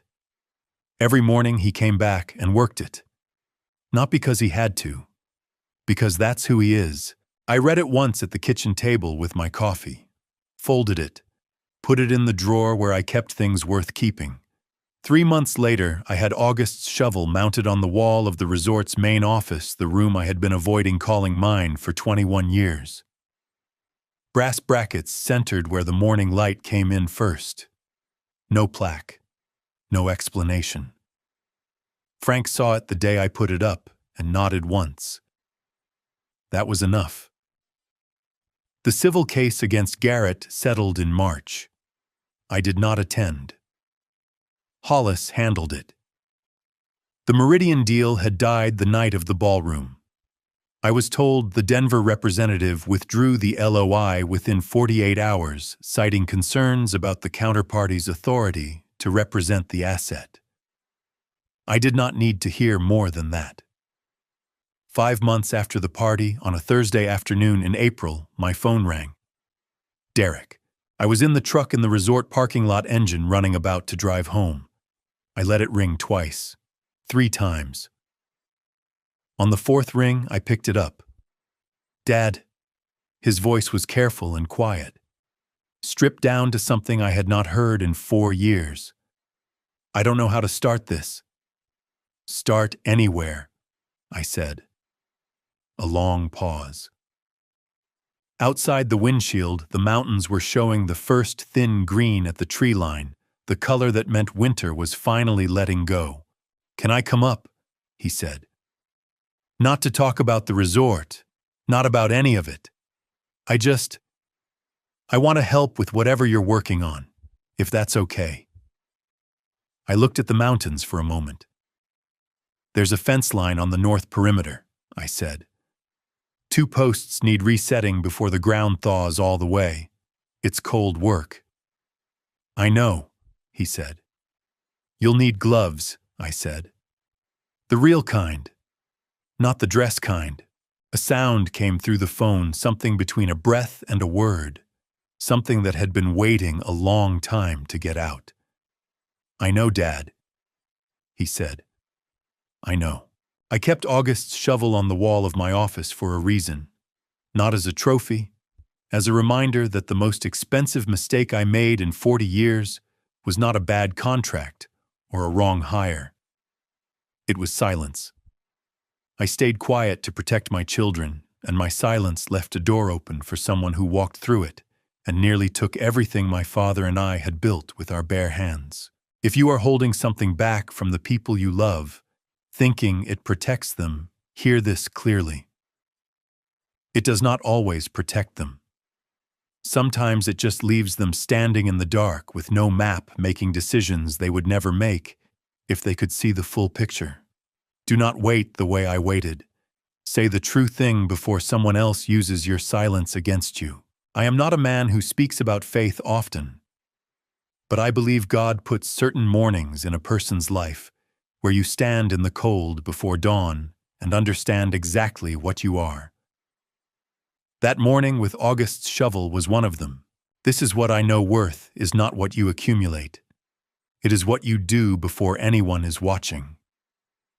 These grandpastories remind us that family revenge is never the real goal. Truth spoken plainly in the right room settles what years of silence could not. Every revenge story you have ever loved is a story about someone who refused to disappear. Every grandpastory's channel exists because these lessons are worth passing down. And every family revenge that plays out in real life usually traces back to one person who simply stopped being honest too soon. Remember that. Every revenge story starts the same way, with a silence that should have been a conversation. If this reached you, drop a comment, share it with someone who needs it, and subscribe so you never miss what comes next. Thank you for staying until the very end. It means more than you know. A gentle note before you go: some stories on this channel include fictional elements crafted to explore real human truths. If that is not what you are here for, no hard feelings, find the content that speaks to you. But if you are still with me, I will see you in the next one.